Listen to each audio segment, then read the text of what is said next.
palavras preciosas que a Bíblia guardou e que está registrado aqui no capítulo 3 de 1 Coríntios, carta de Paulo aos Coríntios, a primeira carta, capítulo 3, versículo 11 em diante, como está escrito, porque ninguém pode pôr outro fundamento além do que já está posto, o qual é Jesus Cristo. E se alguém sobre esse fundamento formar um edifício de ouro, prata, pedras preciosas, madeira, feno, palha, a obra de cada um se manifestará. Na verdade, o dia a declarará, porque pelo fogo será descoberta, e o fogo provará qual seja a obra de cada um. Mas se a obra que alguém edificou nesta permanecer, esse receberá galardão. E se a obra desse se queimar, sofrerá detrimento, mas o tal será salvo, todavia, como pelo fogo. Bendito seja o nosso Deus e Pai do nosso Senhor Jesus Cristo, o Deus maravilhoso que nos chamou para uma viva esperança pela ressurreição de Jesus Cristo dentre os mortos, para uma herança incorruptível, guardada no céu para nós, e tem nos dado ricas e preciosas promessas, tem cercado o nosso coração, a nossa alma, o nosso espírito, para não nos perdermos nesse emaranhado de coisas que existe no mundo hoje, nesse apagar das luzes da igreja na terra, pois o tempo está passando rapidamente e breve Jesus Cristo voltará. E hoje nós estamos aí presenciando todos os dias sinais que nós podemos dizer, sinais maravilhosos, pois é o cumprimento da palavra profética, pois o Senhor diz: passarão os céus e a terra, mas as minhas palavras não passarão.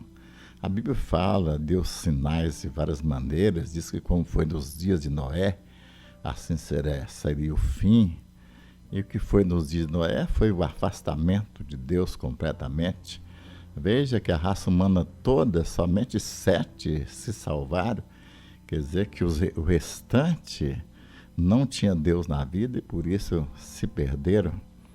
Eles estavam voltados para as festas, os casamentos, as diversões, e não deram ouvido à palavra do Senhor, sendo apenas uma família salva pelo Senhor Jesus Cristo. Também o Senhor fala a respeito que, como foi nos dias de Ló, Sodoma e Gomorra foi destruída, e ali ele mostra o afastamento do homem da pessoa de Deus, como o homem distanciou-se de Deus, vivendo dissolutamente nas suas práticas sexuais, de imundície, de podridão, de tudo que não prestava. E a raça, então, também, mais uma vez, agora, a cidade de Sodoma e Gomorra vê que somente o Ló e as suas 2 filhas foram salvos. O restante daquela cidade morreu, foram destruídos. E o pecado, eu já disse, a palavra de Deus a quem diz, que o pecado era o homossexualismo. O mesmo homossexualismo que hoje está, infelizmente, no mundo, dominando e fazendo uma confusão enorme, bagunçando a família, bagunçando as nossas vidas, e de maneiras que até muitas vezes nós ficamos amedrontados com tanta coisa esquisita, estranha que nós estamos presenciando nesses últimos dias, e isso nos faz sofrer. Mas o crente em nosso Senhor Jesus Cristo, ele tem uma esperança. Ele não padece como alguém que intromete em negócios alheios, mas nós padecemos como cristão, porque gostaríamos de ver toda a raça humana salva, gostaria de ver Jesus Cristo honrado e glorificado no planeta Terra por todas as pessoas e todas as camadas e classes sociais, mas contudo nós temos que presenciar o afastamento do homem, da pessoa de Deus, vivendo dissolutamente na prática do pecado, nos erros, nas paixões da carne, sem se preocupar que a morte ao homem está ordenado morrer uma vez e depois disso vem o juízo, e eles vão se gastando as suas vidas de qualquer maneira, sem se preocupar que a morte está chegando e ela vai chegar. E o homem que tiver Jesus como Senhor e Salvador será salvo, mas aquele que não tem Jesus está perdido completamente. Assim, nós estamos presenciando tudo isso, mas contudo, há uma alegria no coração do crente, porque a Bíblia diz que nem um fio de cabelo da nossa cabeça se perderá. Eles estão todos contados pelo Senhor, porque o crente é propriedade exclusiva de Deus. Jesus nos comprou para ser dele mesmo toda a eternidade. Assim não há perdição para aqueles que estão em Cristo Jesus, nosso Senhor.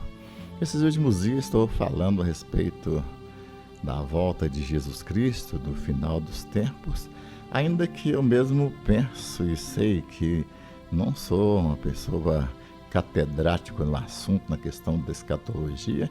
Eu apenas sei aquilo que me satisfaz, aquilo que eu recebi das revelações de Deus e que me satisfaz plenamente esse conhecimento que eu tenho, sem entrar em pormenores dos tempos, sem entrar também na questão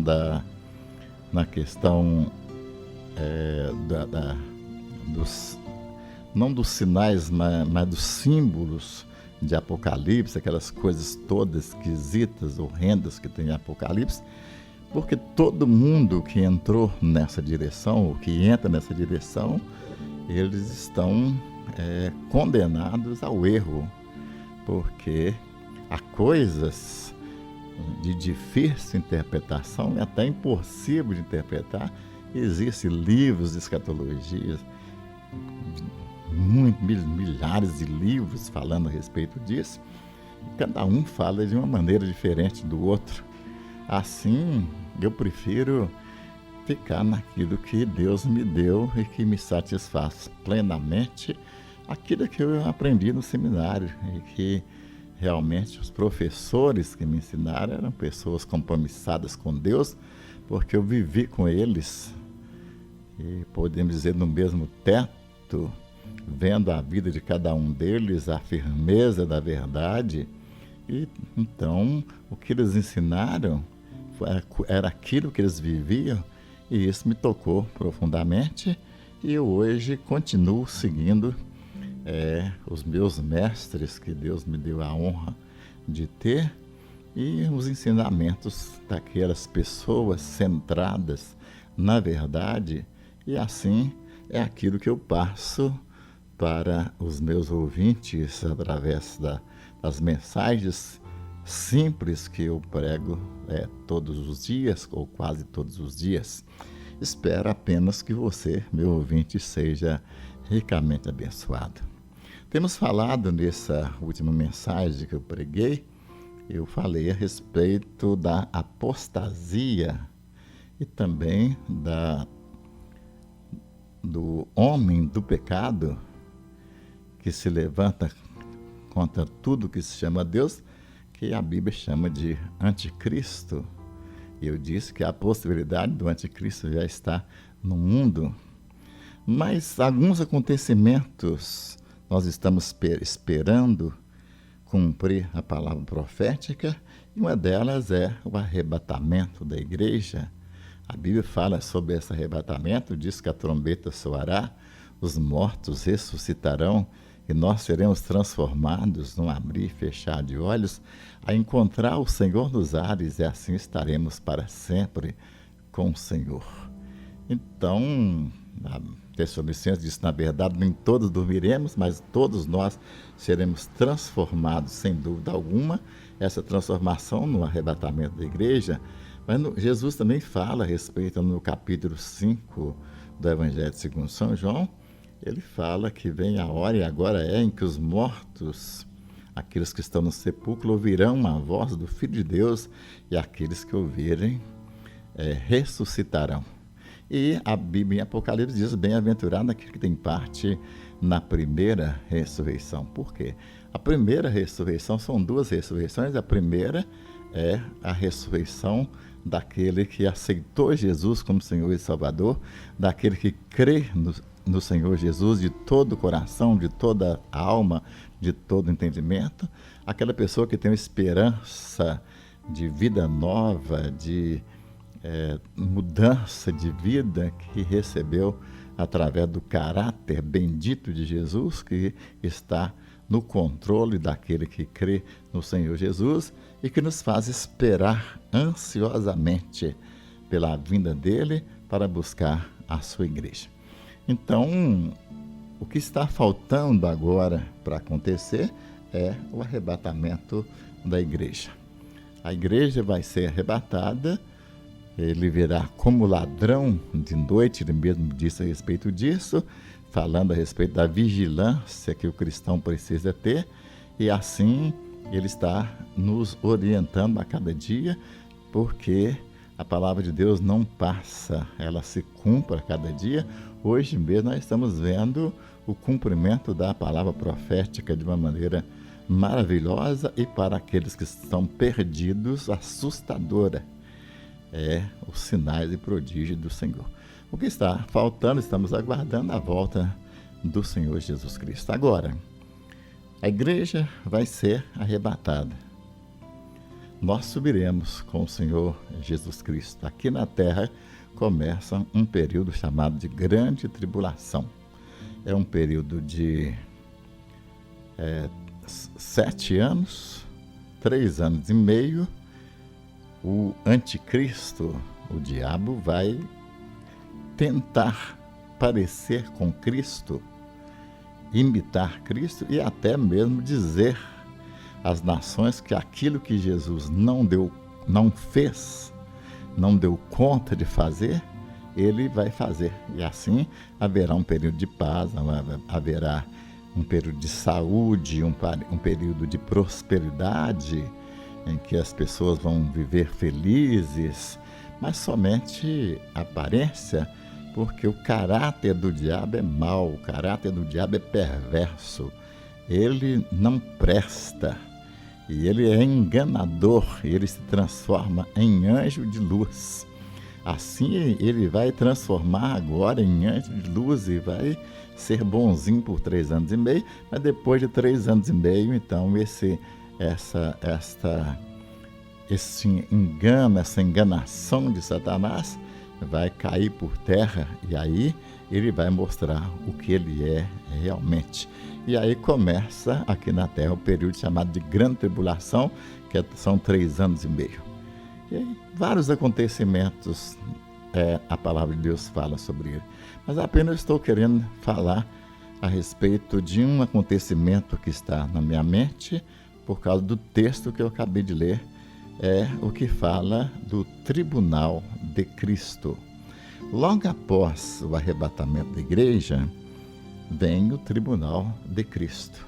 Esse tribunal de Cristo, somente crentes em nosso Senhor Jesus Cristo, somente regenerados, nascidos da água e do Espírito, vão estar lá, no tribunal de Cristo. Esse tribunal, o que vai ser julgado não é o nosso espírito, não é a nossa salvação. O que vai ser julgado é o que nós fizemos por meio do corpo, bem ou mal. É aquilo que o crente fez durante o tempo da sua vida cristã aqui na Terra, aquilo que Deus esperava dele, ou espera de nós, se nós realmente cumprimos os desígnios de Deus, porque nós viemos na Terra exatamente para isso, e Deus fala que nós somos a luz do mundo, nós somos o sal da terra, e que nós devemos pregar o Evangelho a toda criatura. Quem crê e foi batizado será salvo, mas quem não crê será condenado. E fala a respeito da maneira que cada crente deve praticar, viver para Deus. Viver para Deus. Ontem um testemunho de Jeová estava falando comigo a respeito do dízimo e criticando o dízimo e dizendo que as igrejas ficam pedindo dízimo e que no Novo Testamento não existe dízimo. Então, é uma pessoa até amiga minha, eu não quis discutir nada porque eu sei que isso aí não vai levar a nada, mas eu disse para ele, é interessante que as igrejas evangélicas não ensinam dízimo. A igreja evangélica ensina que Jesus Cristo comprou a nossa vida com o seu sangue precioso. E ele comprou a nossa vida para ser dele. De maneiras que não é somente o dízimo que pertence a Deus. Não é somente o dízimo que pertence a Jesus. Nós pertencemos a Jesus. Todo o nosso ser pertence a ele. Aquilo que ele nos dá para o nosso sustento, é ele que nos dá. Nós somos sustentados pelas mãos do Senhor Jesus Cristo, pela dádiva maravilhosa, graça eterna de Jesus. Então, nós somos sustentados pelo Senhor Jesus Cristo. Mas se ele não multiplicasse a nossa vida, não cuidasse da nossa vida, porque ele é rei. Ele é rei maravilhoso, misericordioso. Ele não deixa faltar bem algum aos seus filhos. Ele tem prazer em permitir que vivamos na prosperidade dele, porque ele é o rei e é um reino de riqueza, não tem miséria. Com Deus não tem miséria no céu. Então eu estava dizendo para ele, olha, a igreja evangélica que eu conheço e os pastores que eu conheço, eles falam sim de dízimo, fala de oferta, de tudo isso, mas nós entendemos que não é apenas o dízimo, a 10ª parte do nosso salário que pertence a Deus. Nós doamos a nossa vida para Jesus. Ele é o nosso dono, ele é o nosso Senhor. E tudo que temos é dele, mas tudo que ele tem também é nosso. Então, algumas vezes a gente fica vendo as pessoas preocupadas com coisas tão efêmeras que não tem tanto valor para o nosso viver. Mas tem para o nosso viver a sabedoria que do alto vem, descendo do Pai das luzes, do qual não há sombra de variação, e o ensinamento da palavra do Senhor a respeito do arrebatamento da igreja, daquilo que vai acontecer depois do arrebatamento, e uma das coisas que vai acontecer logo após o arrebatamento vai ser o tribunal de Cristo. Esse tribunal de Cristo, eu já disse, não vai ser julgado o nosso espírito, porque o nosso espírito já está santificado, nosso espírito está vivificado, nosso espírito ele é a natureza de Deus implantada em nossa vida. Então, nenhuma condenação há para aqueles que estão em Cristo Jesus. O que vai ser julgado aqui no capítulo 3 de 1 Coríntios, versículo 11 em diante, está referindo às nossas obras, aquilo que nós viemos para realizar aqui no planeta Terra, e nós algumas vezes realizamos e muitas vezes não realizamos. Paulo dizia, para mim o viver é Cristo e morrer é ganho. Ele diz, ai de mim se eu não pregar o Evangelho. Então, uma das coisas que é dever do cristão é a pregação do Evangelho.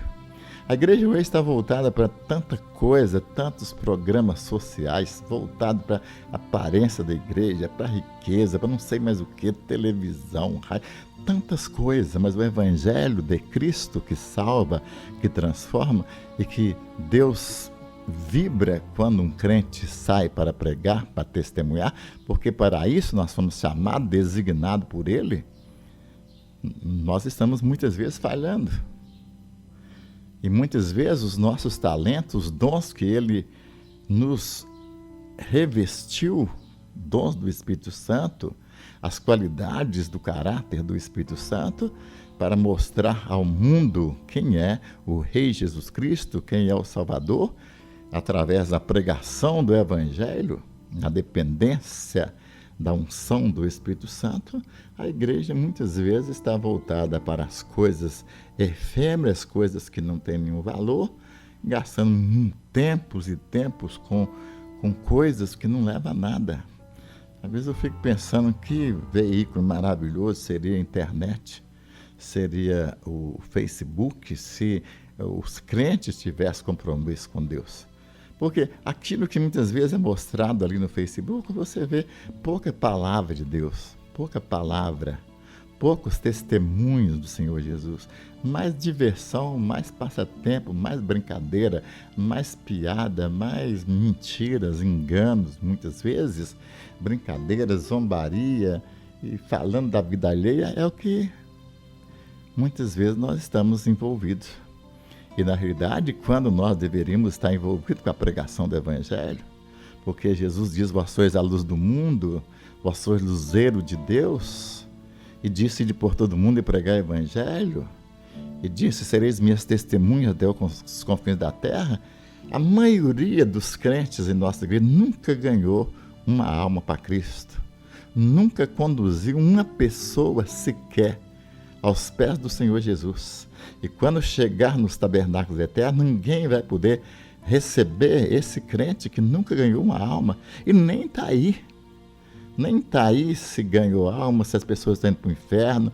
Nem está aí se os amigos, os parentes, os amigos estão indo para o inferno. O inferno é real. O inferno é real. É a Bíblia que fala. E passarão os céus e a terra, mas a minha palavra não passarão. Mas os crentes não estão nem aí.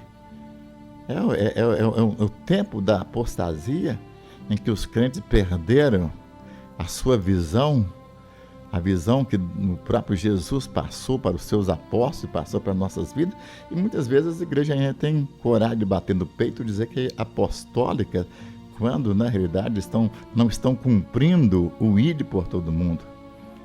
Isto, no tribunal de Cristo, vai ser cobrado. Tudo aquilo que Deus designou para nós realizarmos aqui na terra por meio do nosso corpo, tudo que o Senhor nos revestiu de poder, de sabedoria, de conhecimento da pessoa bendita do Rei Jesus Cristo, isto vai ser cobrado. E aqui, então, é aí onde o apóstolo diz, veja como você vai edificar esse fundamento. O fundamento está lançado, é Cristo. O que você vai construir em cima desse fundamento? Aí o versículo 11 diz assim, porque ninguém pode pôr outro fundamento, além do que já está posto, o qual é Jesus Cristo. É a igreja, o crente, edificando a construção na pessoa do Senhor Jesus Cristo. Agora, se eu estiver envolvido com qualquer outra coisa que não seja a pregação do Evangelho, sem dúvida alguma, não passa de feno, não passa de palha, de coisas que não têm valor. Agora o versículo 12, se alguém sobre esse fundamento formar um edifício de ouro, prata, pedras preciosas, madeira, feno, palha, a obra de cada um se manifestará. Na verdade, o dia a declarará, porque pelo fogo será descoberta, e o fogo provará qual seja a obra de cada um. Se a obra de alguém edificou nessa parte permanecer, esse receberá galardão. Mas se a obra de alguém se queimar, sofrerá detrimento. Mas o tal será salvo, presta atenção, mas o tal será salvo, todavia, como pelo fogo. Veja bem, não está referindo a perda de salvação, não está falando de salvação. Está falando das obras, do julgamento das obras que o crente pratica aqui no planeta Terra. Isso quer dizer que nós não podemos viver de qualquer maneira, porque haverá um tribunal onde somente os crentes estarão diante do Senhor Jesus Cristo. E o que vai estar na pauta do julgamento não é o nosso espírito, porque nós já somos salvos e selados com o Espírito Santo, escritos na glória. Mas o que está referindo é como nós vivemos aqui no planeta Terra. Então, o ensinamento de Deus a respeito, logo após o arrebatamento da igreja, haverá esse tribunal de Cristo, onde os crentes, as obras, as nossas obras, serão julgadas, passado a limpo diante daquele que tudo vê, daquele que tudo sabe, daquele que é onisciente, onipresente, aquele que acompanha o nosso viver a cada dia. Então as nossas obras vão aparecer. E aí então as nossas obras vão ser julgadas. Agora, não haverá perda de salvação. Então, apenas o que vai acontecer é que nós não vamos receber as coroas que o Senhor Deus tem preparado para o crente fiel. Você estava lendo hoje em Apocalipse, capítulo 4, falando de que os 24 anciãos que estão no céu, eles vão pegar as suas coroas e depositar aos pés do Senhor Jesus.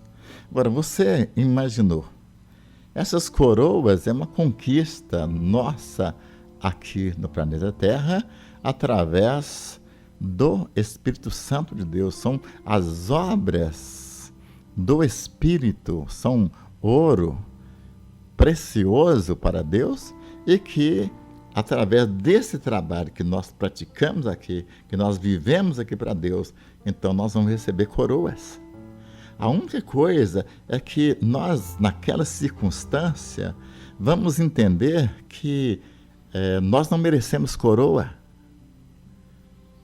A coroa, quem merece é Ele, é o Rei Jesus Cristo. Porque tudo que temos e tudo que ainda vamos ter, nós recebemos de graça. Pela graça sois salvos por meio da fé. Isso não vem de vós, é dom de Deus, não vem das obras, para que ninguém se glorie. Você vê que maravilha! Então, naquela ocasião do tribunal de Cristo, nós vamos receber as coroas, mas estas coroas serão depositadas aos pés do Rei Jesus Cristo, o único que é digno de toda a honra, de toda a glória. E nós vamos ter aquela alegria de dizer: Senhor Jesus, eu não sou digno dessa coroa, mas o Senhor é digno e ela está aqui. Agora, algumas vezes eu fico pensando, já ouvi falar tanto a respeito desses galardões, dessas coroas, e tenho ouvido falar bastante a respeito desse assunto. E nos leva a um questionamento: será o que quer dizer isto? O que Deus está querendo falar conosco a respeito dessas coisas? Eu creio que o que Deus está querendo mostrar para nós é de que haverá deveras esse tribunal. E que há possibilidade, a Bíblia não fala sobre isso, mas há possibilidade de pessoas chegarem ali no céu e não ter nenhuma coroa. Isso quer dizer, não vão ter nada para oferecer ao Senhor Jesus. Quando todas as multidões de todas as épocas, crentes de todas as épocas, estarão perante o Senhor, e cada um com as suas coroas, vai haver crentes ali que não tem uma coroa sequer. E que vai demonstrar claramente que esses crentes foram rebeldes à palavra de Deus, não deixaram o Espírito Santo atuar para a glorificação de Jesus Cristo, e a maneira que o crente precisa glorificar é através da pregação do Evangelho, porque isso é o dever do crente, e o crente não pode fugir disso, a igreja não pode fugir da pregação, do testemunho do Senhor Jesus Cristo, porque é a palavra que salva, a palavra é a semente de Deus para gerar um novo homem, uma nova mulher, uma nova criatura. Então, o crente não trabalha, não prega, não dá testemunhos. Então, ali, muita gente vai estar ali depondo contra muitos crentes que nunca ganharam a alma para Jesus, que nunca se interessaram. E por isso vão ficar envergonhados, porque não tem uma alma sequer, não obedeceram a palavra do Senhor no testemunho, não cooperaram financeiramente, não deram as suas vidas. A vida do crente é insubstituível. Eu posso dar dinheiro, eu posso orar para a obra de Deus, eu posso fazer tudo isso, mas nada substitui a minha vida. Nada substitui a minha vida. Deus quer a minha vida, é a minha vida que Ele salvou, é a minha vida que Ele pede que eu entregue totalmente na salvação do pecador perdido. Tem um hino do cantor cristão falando a respeito desse assunto, diz: queres entrar sem almas no céu? Já pensou? Chegar no céu, no dia do tribunal de Cristo, sem coroa nenhuma. Enquanto todos os crentes de todas as épocas estarão entregando as suas coroas, você vai estar lá com a mão vazia. Eu já disse que não há um versículo falando a respeito desse assunto, mas apenas conjectura da minha parte, porque eu acho que é assim que vai acontecer. Olha, o tempo de trabalhar é hoje. O tempo de fazer a vontade de Deus. Infelizmente, o diabo está enganando a nossa raça, enganando as igrejas estão envolvidas com tanto passatempo, com tanto clube, com tanta diversão, com tanto passeio, com tanta coisa, estão fora do querer de Deus e andando distanciado de Deus a cada dia, não cumprindo o ide por todo mundo e pregar o Evangelho. A igreja hoje ela está sendo enganada por Satanás, enganada, como se o nosso tempo aqui fosse para sempre, como se nós não tivéssemos deixar essa terra para ir morar nas mansões celestiais, e como se Deus não viesse pedir conta do nosso trabalho e do investimento que Ele investiu em nossa vida para a salvação do pecador perdido. Então, você tem que saber como você está edificando. Tem que saber como você está edificando.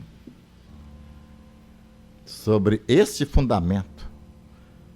O fundamento que é Cristo Jesus, o Senhor. Então, o que está faltando agora para se cumprir é o arrebatamento da igreja. Após o arrebatamento da igreja vem o tribunal de Cristo. Nesse tribunal de Cristo, nenhum incrédulo vai estar. Somente regenerados em Cristo Jesus, nosso Senhor. Somente os filhos de Deus, nascidos da água e do Espírito, vão estar lá. E o que vai ser julgado vão ser as nossas obras. Meu ouvinte, é tempo de consertar a nossa vida. É tempo de correr atrás do prejuízo. É tempo de recuperar aquele tempo perdido que nós gastamos com nossas diversões, com os prazeres dessa terra, alimentando a nossa carne, muitas vezes levada pela lascívia, pela luxúria e por espírito satânico do próprio anticristo que já opera no mundo, Nós permitimos que ele nos levasse a uma situação que a igreja está hoje, mas é tempo de consertar. Há tempo. Se hoje ouvirdes a sua voz, não endureçais o vosso coração. Breve, Jesus virá. E se você é fiel, louve o nome do Senhor, porque essa fidelidade não vem de nós. É o Espírito Santo que nos faz fiéis. E preparados para essa volta maravilhosa do Senhor Jesus Cristo. Agora, o que você tem que fazer, lembrando disto, é fazer tudo que você ainda tem tempo de fazer.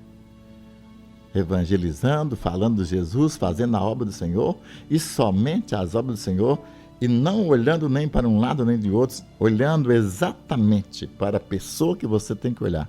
Olhando para Jesus, autor e consumador da nossa fé, o qual, pelo gozo que estava proposto, suportou a cruz, desprezando a afronta e assentou-se à destra de Deus, quer dizer, cumpriu o seu ministério aqui na terra.